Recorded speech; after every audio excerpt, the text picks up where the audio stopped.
commence à bien la connaître cette deuxième génération d'Audi A5. Souvenez-vous, nous avons commencé par l'essai de la version coupée en V6 TDI. Ensuite, nous sommes intéressés à la version Sportback, cette fois en TFSI.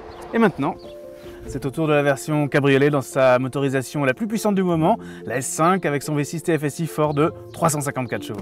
Ce qui frappe au premier abord, ce sont ces lignes particulièrement pures et étirées qui, depuis la première génération, s'adaptent parfaitement à la version cabriolet de la 5 et c'est bien sûr le cas pour cette deuxième génération. Avec une longueur généreuse de 4,69 m, la S5 présente une grande élégance et l'on note ses plis de carrosserie très marqués qui soulignent l'ondulation de la ligne de caisse.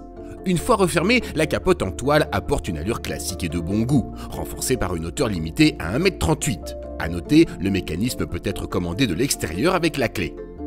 La S5 se démarque avec ses 4 sorties d'échappement intégrées dans un extracteur, ses jantes de 19 pouces et son avant spécifique. Si je dois retenir un détail dans le traitement du design de cette version S5, c'est la façon dont les chromes sont intégrés comme ça dans la face avant, parfois mat, parfois chromé, toujours dans des formes un petit peu agressives qui donnent une vraie sportivité mais sans jamais tomber dans le clinquant. Je ne vais pas vous surprendre en vous disant qu'on retrouve à bord de ce cabriolet la planche de bord des coupés et Sportback que l'on connaît déjà, toujours avec un design très fin, beaucoup d'équipements sur notre version d'essai et un plaquage carbone du plus bel effet. Cette version d'essai est équipée de sièges sport optionnels à l'avant, tandis que les places arrière sont un peu trop étriquées et exposées au vent pour permettre de longs voyages. Le Virtual Cockpit est quant à lui de série.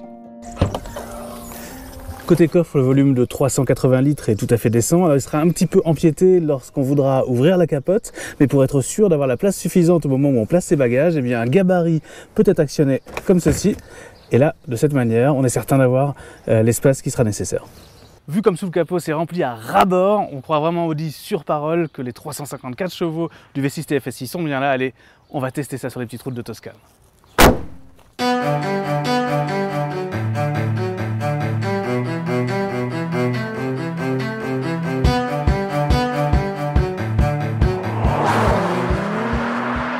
Alors la sonorité du V6 TFSI est sympathique mais un petit peu décevante quand même. Elle manque un poil de sportivité, voire d'agressivité. En revanche, il manque certainement pas de vitalité. Il est capable d'emmener la voiture de 0 à 100 en 5 secondes 1.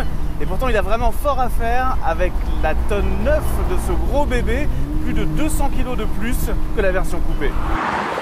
Le moteur bénéficie d'un couple très généreux de 500 Nm, ce qui lui donne des relances très vives et une grande souplesse. La boîte Tiptronic à 8 rapports extrêmement rapides se fait oublier. Attention à la consommation, avec le pied lourd, elle peut dépasser facilement les 15 litres au 100. Le pare-brise incliné et l'aérodynamique étudiée protègent bien des turbulences, même avec les vitres baissées. On le sait, la rigidité pour un cabriolet, c'est crucial. Et Audi promet d'avoir amélioré la résistance en torsion de 40% par rapport à la génération précédente. Et c'est vrai que ça se ressent au volant sur ces routes de Toscane qui sont vraiment particulièrement déformées. Audi a tout fait pour conserver dans cette version cabriolet l'efficacité que l'on trouve sur le coupé. Une recette qui implique beaucoup de systèmes électroniques actifs ainsi qu'une transmission intégrale pour une motricité sans faille. Sur notre voiture d'essai, on a droit à toutes les options possibles qui touchent au comportement de la voiture. C'est le différentiel Audi Quattro Sport, c'est la direction dynamique, la suspension active.